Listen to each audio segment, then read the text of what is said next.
Et salut à tous, avant de commencer cette vidéo, je tiens à préciser que dans cette config, il n'y a ni écran, ni périphérique, ni système d'exploitation. Il y a seulement les composants de la tour. J'ai choisi les prix les plus bas entre deux sites, Amazon et Top Achat. Une image du site sera affichée à côté du prix pour vous indiquer sur quel site le prix est le moins cher. Si vous voulez d'autres configurations avec AMD ou un autre prix, n'hésitez pas à me le dire dans les commentaires ou en laissant un pouce bleu. Bonne vidéo. La carte mère MSI B150 PC Mat est un excellent rapport qualité-prix. Elle utilise le socket 1151, c'est une carte mère ATX ce qui vous laissera plus de place entre vos composants et améliorera leur refroidissement. Elle supporte le multi-GPU AMD Crossfire car elle dispose de 2 slots PCI Express 3.0. Elle dispose du programme TDR4 Boost qui permet d'assurer un maximum de performance et de stabilité pour votre PC. Elle supporte la 4K via le port HDMI. Elle dispose de 6 ports SATA 6 Gbps et également d'un port M2 offrant un gain de performance et un débit allant jusqu'à 10 Gbps. Elle dispose également du son en 7.1 et elle est disponible au prix de 90€ sur Top Achat. Pour aller avec cette carte mère, j'ai choisi l'Intel Core i3 6100 qui est un processeur de la 6ème génération.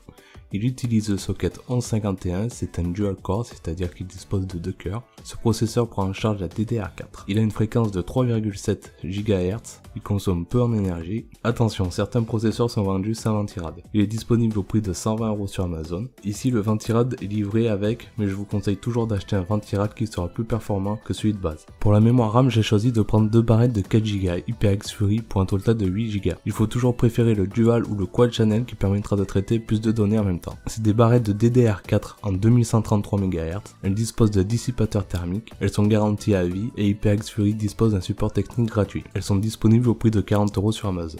Pour la carte graphique, j'ai choisi une GTX 750 Ti overclockée de 2 Go chez Asus. Elle est compacte avec ses 22 cm de long. Il y a bien évidemment GeForce Experience pour faire une mise à jour de votre carte graphique, enregistrer vos parties de jeu et optimiser vos jeux pour un rendu au top. Elle dispose de un port VGA, un port HDMI et 2 DVD. Elle est disponible au prix de 120€ sur Top Achat.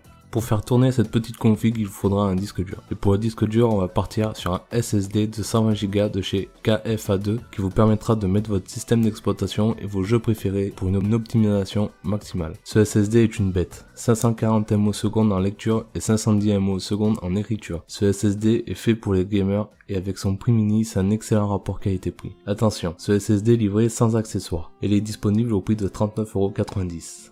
Pour faire tourner cette config, il nous faut de l'énergie, et pour ça j'ai choisi le VS550 de chez Corsair. C'est une alimentation de 550 watts, ce qui est suffisant pour la configuration que j'ai choisie, mais elle nous servira plus tard si vous voulez upgrader votre config. Elle est certifiée 80+, le ventilateur de 120 mm est silencieux et thermorégulé, elle dispose de multiples systèmes de protection intégrés, malheureusement elle n'est pas modulaire, et elle est disponible au prix de 45€ sur Amazon. Et pour mettre toute cette config, il nous faut bien un boîtier. Et j'ai choisi le Z3 de chez Zalman. C'est un boîtier de taille moyenne disponible en blanc ou en noir. Il est livré avec 4 ventilateurs préinstallés, un à l'avant, un à l'arrière et 2 en haut. Il dispose d'une fenêtre latérale pour admirer votre configuration. Ce boîtier dispose de filtres à poussière à plusieurs endroits. Sur le dessus, vous retrouvez une connectique complète, USB 3.0, USB 2.0, port micro, port casque, ainsi que le bouton de démarrage et reset.